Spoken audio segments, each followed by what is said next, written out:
But one of the biggest sacred cows of all is go to school. And many people think I'm anti-school. That is not true. I'm anti-ignorance. So I'm very pro-education. I'm just not pro being stupid about money. I think that's true, that what you said is education is more important now than it's ever been. That's right. So the problem is that the schools focus just on two kinds of education. There's the academic, which is really important. Reading, writing, arithmetic, you need to have it, that's basic.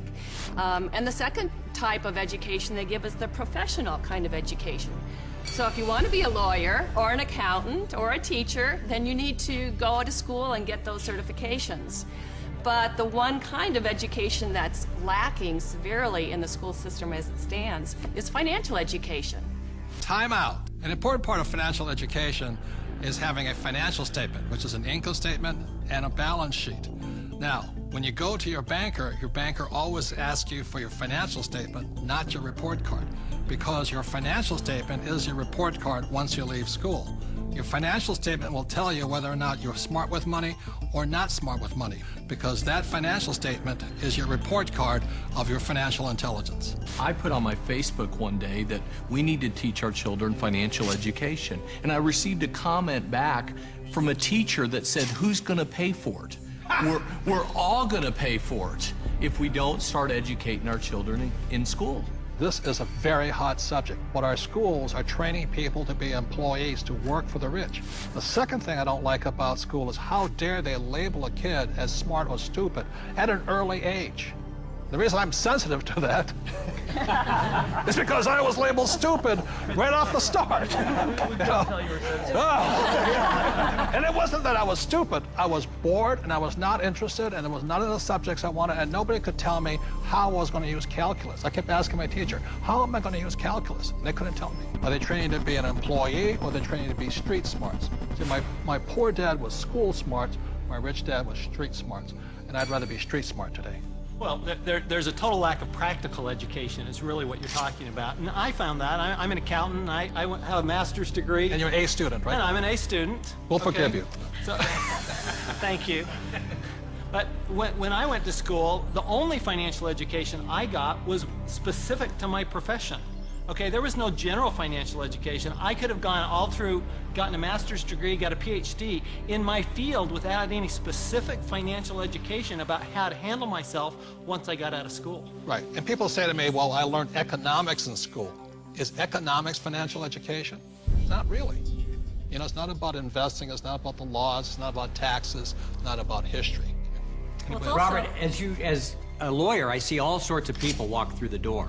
And some are highly educated, and some have no education at all, but like you said, they're street smart. And the first time I saw this type of client, I thought, wow, he's doing pretty well. He didn't go to college, but he's got all this real estate. And then there's a pattern that develops where you see a lot of people who never went to college, but are street smart and have done very well. I can just say, just talking to a woman the other day, she's just as you're saying, highly successful doctor. Very, very successful. Medical doctor, very smart in so many ways, but when we were talking, she finally looked at me and she said, oh my God, she goes, I have not a clue about my money. She's 45 years old, not a clue. And you think that because they're successful, they know something about money. But so many people don't, because so many of us haven't had the education. School puts us in a culture of dependence. We depend on three things. We depend on a corporation to take care of us, or we depend on government to take care of us, and the scary one, I think, is we depend on institutions. You know, the people we run our 401ks to take care of us. Stock market. And we put ourselves, we rob ourselves of the independence to think freely as entrepreneurs or investors, and we just become dependent on those three entities, and it's brutal. And Mr. Maloney, you never finished school, did you? No. I failed school, but more than that, school failed me. I was dyslexic. They didn't know what it was back then, but basically, I was just like you, bored stiff. I got put in all the remedial classes, so I was in with the dumb kids, basically. They weren't teaching me anything I wanted to learn or anything that I would ever use in my lifetime. And the reason I bring up Michael, most people agree he's probably the smartest guy on this team. And the problem was, again, it was Anita says, there's three kinds of education. There's academic, reading, writing, arithmetic. There's professional, become a doctor, a lawyer, in my case, a pilot. And number three is financial. But Michael was put back because of academics, because you can't read, right? Right. So how did you learn how to read? Oh, well, Apple came out with OS 10 at the beginning of the last decade, and you can just select text and hit a button and the computer reads to you. Most people don't know it's built into the operating system. But more, I developed a passion for global finance and economics, and monetary history especially. And passion drives you. Now we can't shut him up anymore. So I'm going to blame Apple for that. School is a solo game. I didn't do well in school. I did very well in sports. And in sports, you learn to compete. You learn to deal with pressure, teams, goals. And school is more so individually. I'm competing against everybody, and teamwork is cheating in school. Some of us cheated better than others.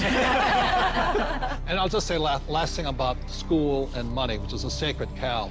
One of the things that really upsets me about schools and money is this. In America, schools are based upon real estate tax. In other words, if you come from a rich neighborhood, the real estate tax pays for better schools.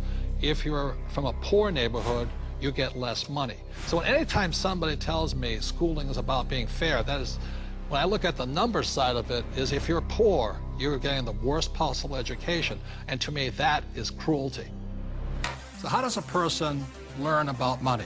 How does a person increase their financial intelligence? This diagram, called the cone of learning, provides some interesting clues. The cone of learning was created by an educational researcher named Mr. Dale in 1969. And what he found is that the worst way to learn is by reading or listening to a lecture. And the best way to learn is at the top, which is simulations or games, and then doing the real thing. The interesting thing is my poor dad, who was good at school, thought that reading and lecture was the best way to learn. My rich dad taught me to be a rich man at the top of the cone. He taught me using the game of Monopoly. You know, 4 greenhouses, 1 red hotel. 4 greenhouses, 1 red hotel. And then we went out and did the real thing. So one of the ways, if you want to learn without much risk, is by simulations, play games. The reason my wife and I created the cash flow game was so that you could play and learn physically, mentally, emotionally, but make a lot of mistakes with play money. So how many people in this room have made financial mistakes? You know, the only thing we were ever taught was maybe how to balance a checkbook, how to have a savings account, those basics. Financial education is like learning another language. Yeah. You know, when you learn real estate, it's a different language than stocks. It's a different than entrepreneurship or commodities, oil or gold. I say this all the time in Mexico. If you learn English, you can do business with the whole world. When you learn to speak the language of money, it opens up a whole new world. Yeah. And unfortunately, in our school systems, we don't teach the language of money. We teach people the language of becoming a doctor, lawyer, or an employee.